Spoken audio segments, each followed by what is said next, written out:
Hello बच्चों, let's see this question. This question says the efficiency of reversible heat engine is eta R and that of irreversible heat engine is eta I. Which of the following relation is correct?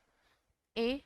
And eta R is equal eta I. B. Eta R is greater than eta I. C. Eta R is less than eta I. And D. Eta I may be less than, greater than or equal to the eta R depending on the case.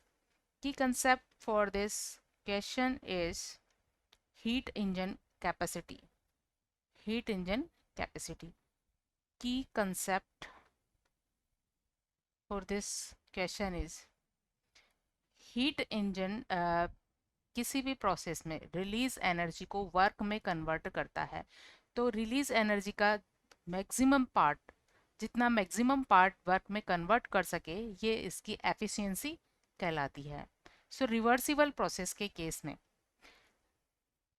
Reversible process क्योंकि बहुत small small step में होता है, infinite simply small steps होते हैं और surrounding के साथ उनकी जो कंडीशंस है उसमें डिफरेंस काफ़ी कम होते हैं, इसलिए सराउंडिंग के साथ हीट लॉस बहुत कम होता है, इसलिए इसकी एफिशिएंसी ज़्यादा होती है.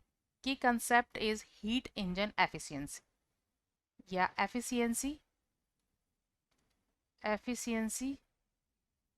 Of heat engine. Heat engine की कैप. अगर रिवर्सिबल सिस्टम की बात करें, फॉर रिवर्सिबल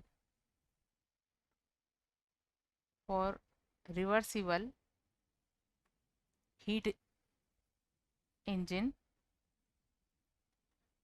तो रिवर्सिबल हीट इंजन की कैपेसिटी को अगर हम ईटा से रिप्रेजेंट करें तो ईटा आर की वैल्यू ज़्यादा होती है ईटा आई से, क्योंकि रिवर्सिबल प्रोसेस में कई सारे स्टेप होते हैं, इनफाइनाइट सिंपली स्मॉल स्टेप्स होते हैं, so heat loss with surrounding is very less.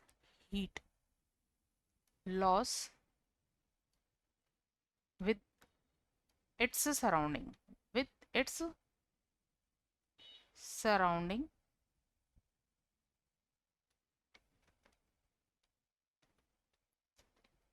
is very less और इसलिए ईटा आर वैल्यू ज़्यादा होती है. But in case of irreversible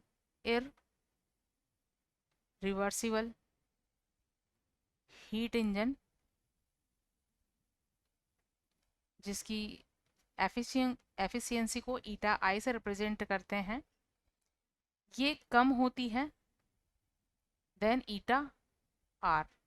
इसका रीजन है इरिवर्सिबल हीट जो प्रोसेस होता है ये वन स्टेप या कुछ ही स्टेप में कंप्लीट हो जाता है. इट